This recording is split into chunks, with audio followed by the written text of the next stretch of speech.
నేను చాలాసార్లు చెప్పా, జగన్మోహన్ రెడ్డి మీడియాని లైట్ తీసుకోవడం, సోషల్ మీడియాని లైట్ తీసుకోవడం, కొత్తదాన్ని ప్రోత్సహించకపోవడం, ఉన్నవాళ్ళు వ్యతిరేకంగా రాస్తున్న సరి చేసుకోకపోవడంతోనే సమస్య వచ్చిందని. ఇదివరకు ఎల్జీ పాలిమర్స్ ఇష్యూ జరిగింది.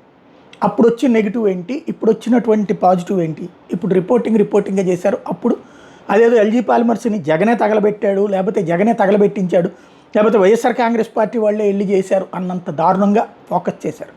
వార్త ఒకటే, రాసే తీరు మార్పు నేను చాలాసార్లు ప్రస్తావించాలి. అలాగే ఇప్పుడు ఒక కీలకమైనటువంటి అంశం, మొన్న జరిగినటువంటి ఫార్మా ఇన్సిడెంట్కి సంబంధించి అప్పట్లో కూడా ఎన్జీటీ షోకాజ్ నోటీస్ ఇచ్చింది.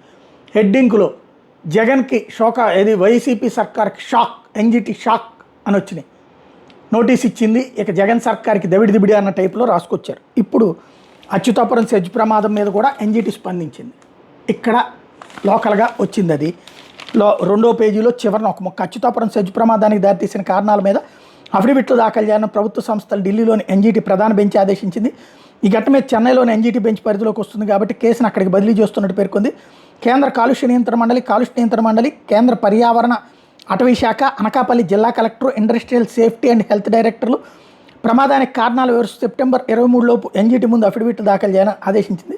తదుపరి విచారణ సెప్టెంబర్ 30కి వాయిదా వేసింది.